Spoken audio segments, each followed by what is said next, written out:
नमस्कार दोस्तों। भारतीय जनता पार्टी खुद को सबसे बड़ी हिंदुत्ववादी पार्टी बताती है। उनके जो मंत्री हैं, नेता हैं, वो अपने आप को सबसे बड़ा हिंदुओं का रक्षक मानते हैं।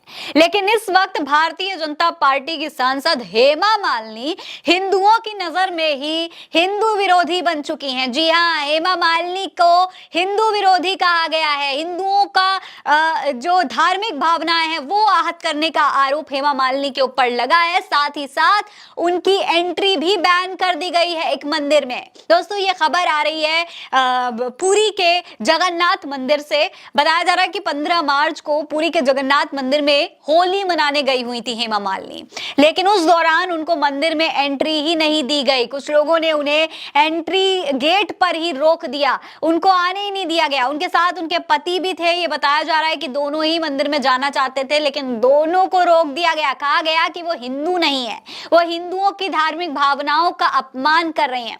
कुछ लोगों का कहना है कि उनकी धार्मिक भावनाएं आहत हुई हैं क्योंकि हेमा मालिनी जानबूझकर मंदिर में प्रवेश करना चाहती हैं, जबकि न तो वो हिंदू हैं, ना ही उनके पति हिंदू हैं। कहा यह भी जा रहा है कि हेमा मालिनी ने मंदिर में जाकर ही पाप कर दिया है। इस पूरे मामले पर भावना आहत गैंग यानी कि भक्त मंडली का कहना है कि धर्मेंद्र से शादी करने के लिए हेमा मालिनी आयशा बन गई थी। ऐसे में मंदिर जाना उनके लिए पाप हो गया है, क्योंकि मंदिर में मुसलमानों की एंट्री पूरी तरीके से बैन है। दोस्तों, आरोप यह है कि हेमा मालिनी मंदिर में अवैध तरीके से प्रवेश कर रही थी। हेमा मालिनी के खिलाफ पुरी के स्थानीय संगठन श्री जगन्नाथ सेना ने शिकायत भी दर्ज करवाई है। सिंहद्वार पुलिस स्टेशन में इसको लेकर के एक शिकायत दर्ज की गई है और आरोप लगाया गया है कि हेमा मालिनी ने धार्मिक नियमों का उल्लंघन किया है।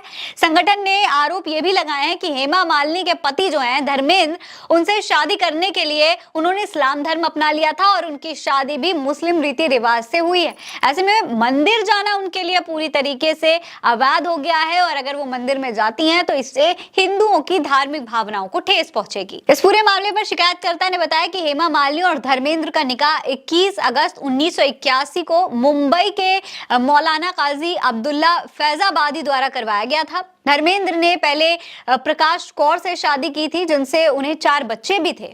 हिंदू लॉ के अधिनियम 1955 के तहत किसी भी हिंदू को 2 शादी करने का इजाजत ही नहीं है, अधिकार ही नहीं है।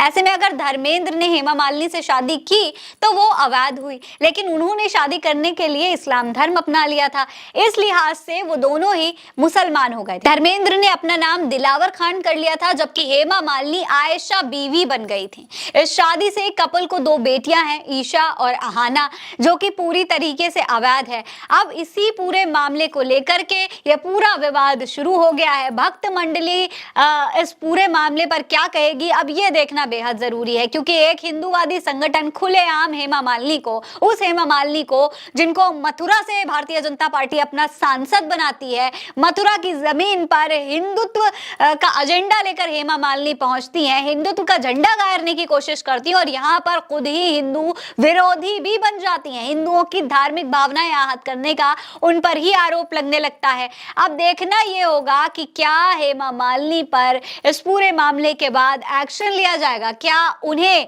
इस पूरी घटना के लिए माफी मांगनी पड़ेगी या नहीं। आपको क्या लगता है, कमेंट सेक्शन में लिखकर अपनी राय जरूर बताएं। ये खबर आप उल्टा चश्मा यूसी पर देख रहे हैं। नमस्कार।